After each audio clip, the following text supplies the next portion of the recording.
The Zorians, once a species defined by their ruthless hunting instincts, were now facing the greatest challenge they had ever encountered. For centuries, their culture had been built around the principle of the hunt, a tradition that they believed made them the ultimate species in the galaxy. The thrill of the chase, the careful planning, the intricate traps, and the ultimate satisfaction of victory had long been their driving forces. But when the Zorians first set their eyes on the human race, they had no idea that they would be facing the first species capable of turning the hunt back onto them. The humans were a paradox in many ways. They were not the largest or most physically powerful species, nor were they the most technologically advanced. But they were resourceful, innovative, and above all, resilient. The Zorians had believed that the humans' vulnerability made them ideal prey. They underestimated the human capacity for ingenuity and their unyielding spirit. When the first contact was made between the two species, the Zorians had only just begun to expand their reach into the galaxy. The human colonies were small, scattered across distant systems, and the Zorians saw them as little more than an inconvenience. However, as they began to learn about humanity's adaptability and determination, they saw an opportunity for sport. The first human hunters were unaware of the peril they faced. They were scattered, isolated, and unable to anticipate the scope of the Zorian hunting expeditions. Zorian hunters stalked their prey across entire planets, studying the humans as one might observe an animal in the wild. The humans, initially unaware of the elaborate nature of the Zorian hunts, thought they were simply facing hostile invaders. The first few battles were uncoordinated skirmishes. Humans, using conventional military tactics, attempted to fight off the Zorians but were decimated by the overwhelming power of their foes. Zorian ships appeared from the void of space without warning, and ground forces would land to quickly wipe out entire settlements, leaving no survivors. The human military, caught off guard and outclassed, struggled to mount a coherent resistance. The Zorians found great amusement in these early hunts. They had never encountered a species so utterly outmatched. To them, it was a simple game, a display of their superiority. They employed their advanced technology, a mix of force fields, energy weapons, and cloaking devices that made them nearly impossible to track or counter. Their hunters would track human targets like animals, observing them from the shadows, waiting for the perfect moment to strike. The humans' attempts to retaliate were futile. Zorian ships were equipped with advanced weaponry that obliterated human defenses in seconds. But what the Zorians failed to grasp was the adaptability of the human spirit. It was something that neither their technology nor their predatory instincts could predict. While the Zorians were accustomed to victory, the humans refused to accept their fate as prey. It was this refusal that marked the turning point in the conflict. At first, the humans fought in isolation. Groups of survivors formed small resistance cells on various planets, living off the land and using their knowledge of the terrain to outwit their alien pursuers. These ragtag groups were poorly equipped and lacked the training of a professional military, but they shared one defining trait: a will to survive that burned brighter than the fires of any battle. The Zorians had never encountered such tenacity before. Captain Alara Greaves, a seasoned officer from the Terran Federation, was among the first to recognize the potential of this human resistance. Born on a colony planet that had been destroyed in a Zorian raid, Graves had seen her family and friends wiped out in the early days of the conflict. Her story was not unique.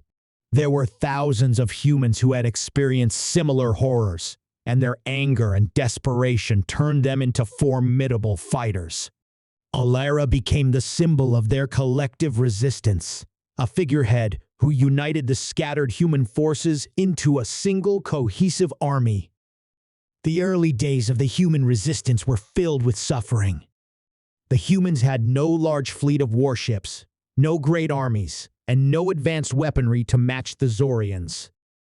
But Graves understood one crucial thing: the humans had something the Zorians didn't: adaptability.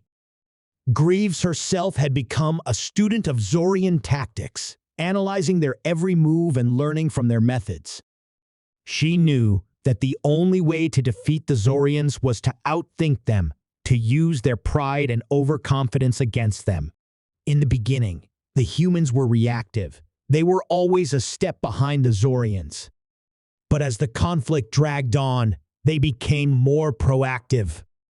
They began to understand the intricacies of Zorian technology, learning how to hack into their systems, disable their cloaking devices, and disrupt their communications. Small victories in these early years were seen as impossible triumphs. Each successful ambush, each destroyed Zorian ship became a rallying point for the human resistance. The humans had learned how to turn the tables. They started hunting the hunters. Captain Greaves was pivotal in this transformation. She was not only a brilliant strategist, but also a symbol of hope to the human forces. Her leadership was unparalleled.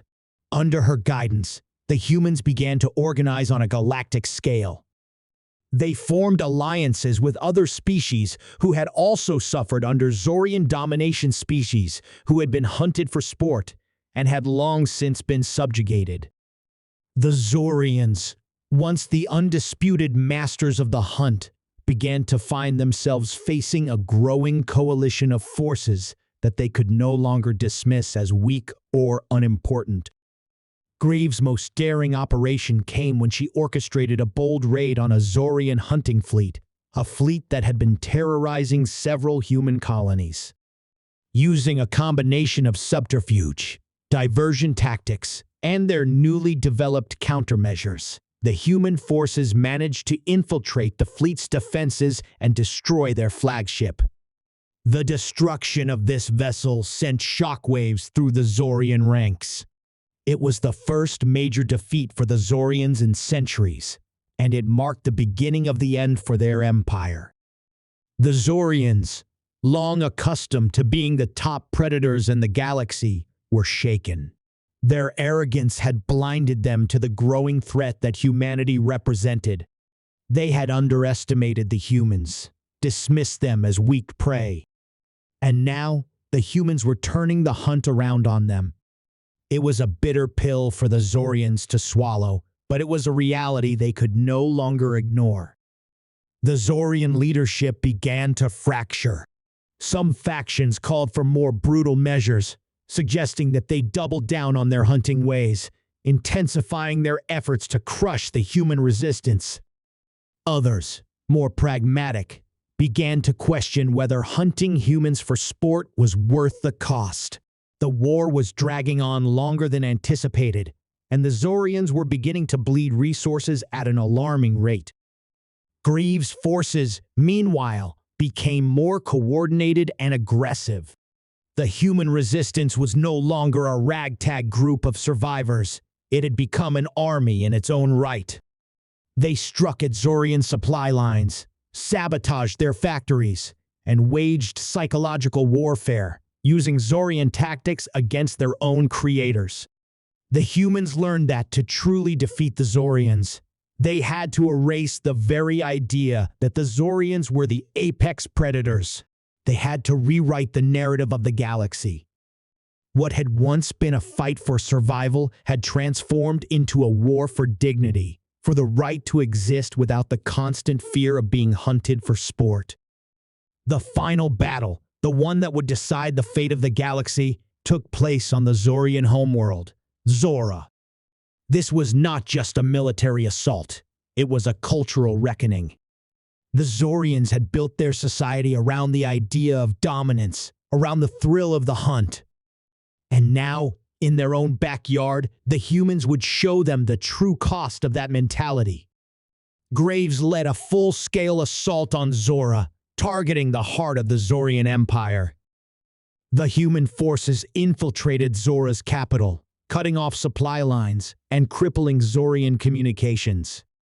In the midst of this chaos, Graves faced off with the Zorian leader, the Supreme Hunter, who had personally led many of the most brutal hunts against humans. It was here, in the heart of Zora, that the final truth was revealed. The humans had become the true hunters. The Zorians, once the mighty predators, had been reduced to nothing more than prey. Greaves' forces, having studied Zorian tactics for years, were now masters of the hunt. They hunted the Zorians not just to survive, but to dismantle the very idea of predation that had once defined the galaxy's power dynamics. The Zorian Empire crumbled beneath their feet. With the fall of Zora came the rise of humanity as a new force in the galaxy. The humans were no longer prey. They had proven themselves not only capable of survival, but of victory. They had shown that the greatest weapon in the galaxy was not brute strength or technological superiority. It was the will to never give up, to adapt, and to rise even against the most insurmountable odds. The Zorians had once hunted humans for sport, but in the end, they had become the prey. And as the human resistance took control of the galaxy's fate, they vowed to never forget the lessons of the hunt. They had become the predators now, but they would be wise enough to ensure that no species, no matter how mighty, would ever again use the hunt to define the hierarchy of the stars.